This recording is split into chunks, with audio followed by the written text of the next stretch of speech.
আজকে রান্না করব ফুলকপি দিয়ে মাছের ঝোল। আর এই যে এখানে উচ্ছে, আলু, পেঁয়াজ দিয়ে কাঁচা লঙ্কা দিয়েছি, এই ভাজা করছি। আর ভাত। আজকে আমার সিম্পল রান্না বন্ধুরা, এটা আমার হয়েই এসেছে। আর এই যে ফুলকপিটা একটু নুন হলুদ দিয়ে আর ভাবিয়ে নিচ্ছি বন্ধুরা। ফুলকপি আমি যখনই রান্না করি আমি গরম জলে নুন হলুদ দিয়ে একটু ভাবিয়ে নিই। তো মাছের ঝোল করব বন্ধুরা। আর এই যে মাছ আমার ভেজে রেডি করে ফেলেছি।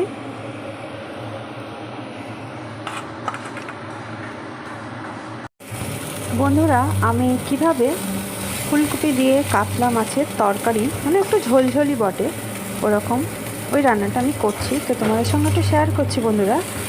ওই যে ফুলকপিটাকে তো নুন হলুদ দিয়ে ভাবিয়ে নিয়েছি, তারপরে একটু তেল দিয়ে ভেজে নিচ্ছি, ঠিক আছে।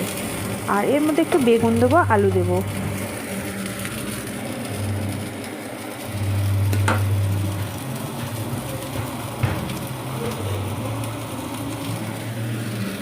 ওই যে আলু কেটে রেখেছি আর বেগুনটা একটু ভেজে নিয়েছি বন্ধুরা, একটু ঝোল ঝোল মতো করবো, তো তাই জন্য একটু ভেজে রেখেছি। তো চলো এবারে কপিটা নামিয়ে ফেলি। তো কড়ার মধ্যে তেল দিয়ে দিলাম বন্ধুরা। এইবার ওই তেলের মধ্যে আলুগুলোকে একটু ভেজে নেব। একটু লবণ আর হলুদ দিয়েছি বন্ধুরা, দিয়ে একটু ভেজে নেব আলুটা।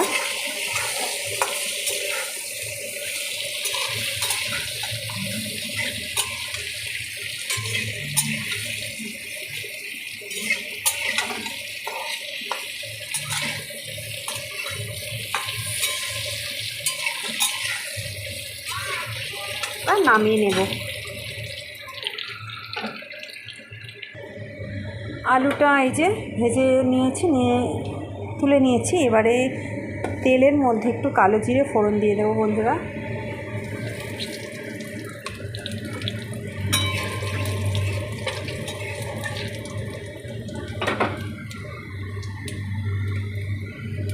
আর পেঁয়াজটাকে কেটেছি এইভাবে, একটু ভেজে নেব লাল লাল করে।